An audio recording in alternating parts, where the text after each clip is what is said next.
James also served as the governor's general counsel and managed the litigation and legal work of the governor and state executive agencies.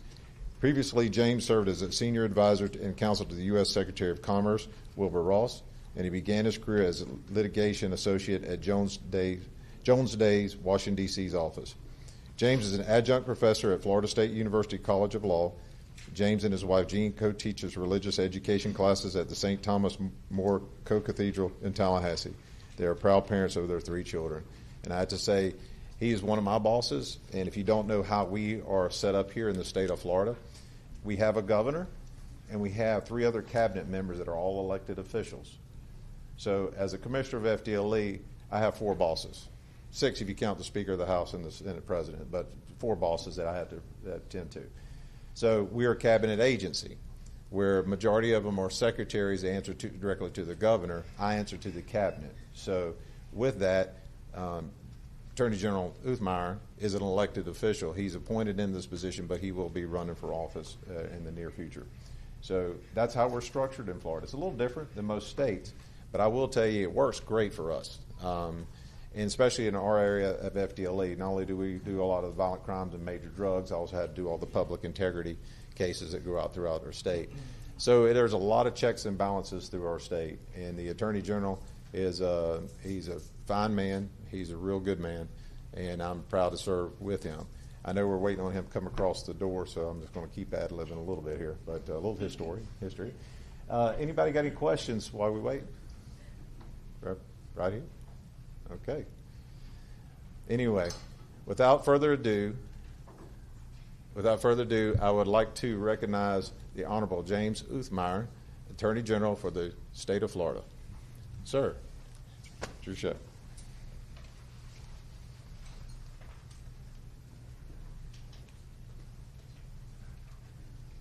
All right. Hey, everybody.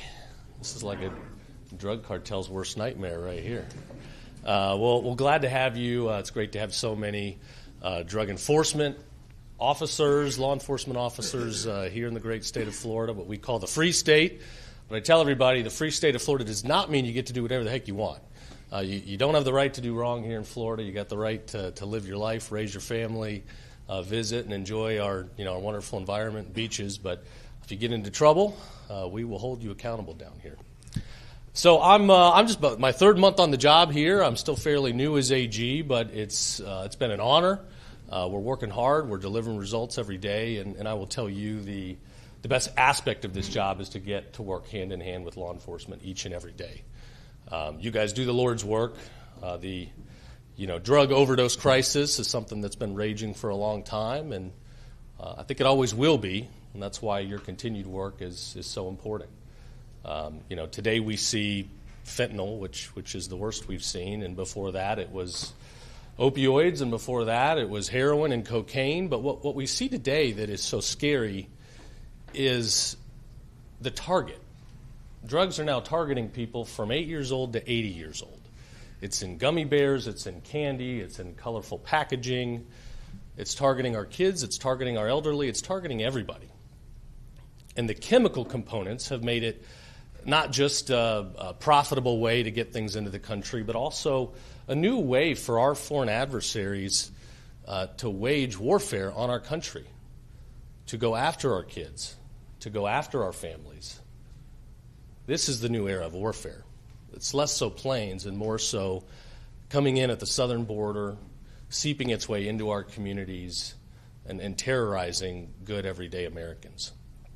So I thank you for the work you do. It does seem like there are positive glimpses of hope. We had over 100,000 national deaths from overdose just a couple of years ago, and that number appears to have come down to about 80,000. In Florida, I know we've seen a recent drop of about 5% in total overdose deaths, about 10% when it comes to opioid deaths. So there's positivity here. That said, there's still far too many people dying. Thousands of people here in Florida, tens of thousands at the national level, and it further highlights how important the work is that you all do. So thank you. I know you all are on the front lines.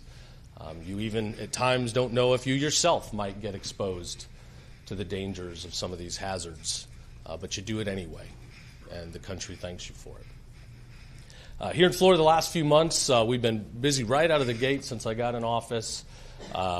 Late February, we busted a fentanyl trafficker who was supplying to over 30 individuals. 500 grams were seized, enough to kill 250,000 people, and he got a 20-year-plus sentence. Shortly thereafter, we busted a big club that was doing significant drug and human trafficking. Thankfully, our legislature, under the leadership of our governor, has worked very hard to empower you guys and create more deterrence for people that want to traffic fentanyl.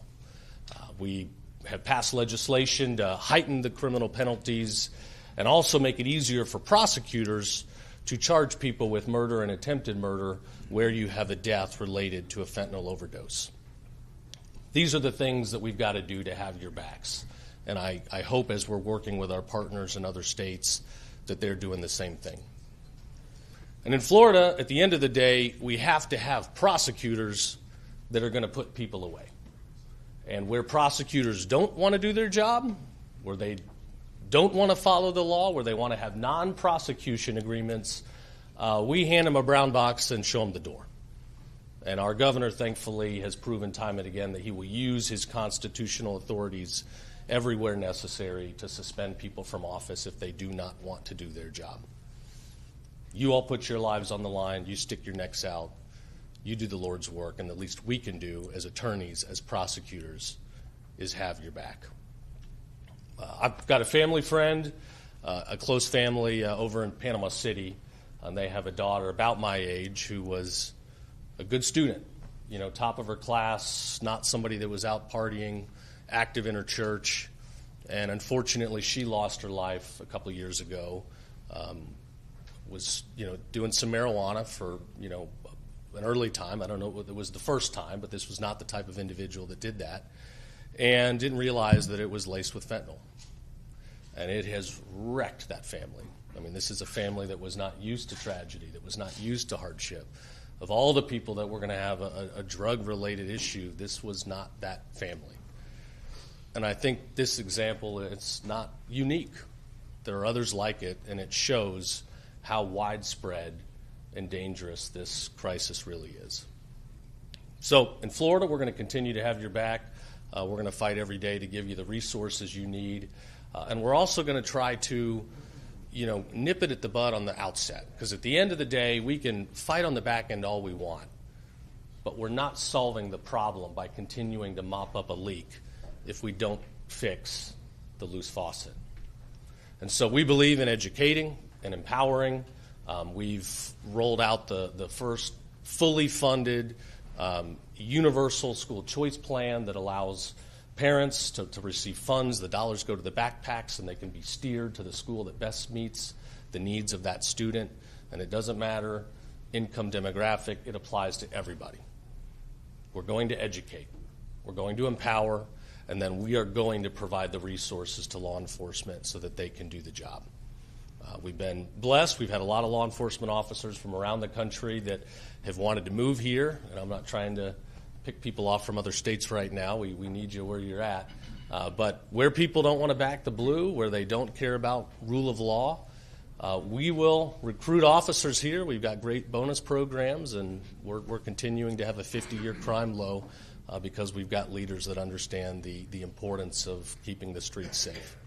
At the end of the day, there's a lot of policy making that goes on, everything from business and commerce to education to you name it, but none of it matters if people are not safe. You have to have safety. Everything else comes second. So that's what we believe here. We push it here in the free state of Florida, and we're glad to have you all here spending your time in this conference. I hope it's very productive.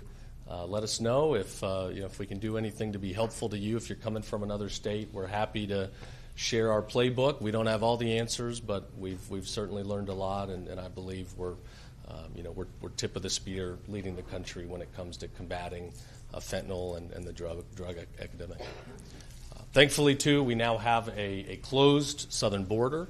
We're already seeing positive results, because of that. And we're thankful that we have a federal government that wants to work with us hand in hand to ensure that dangerous people and dangerous drugs do not make it into our country at the southern border.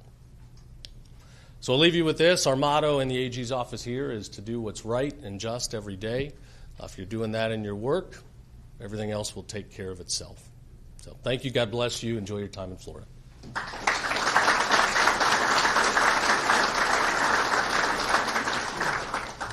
Mr. Attorney General, thank you on behalf of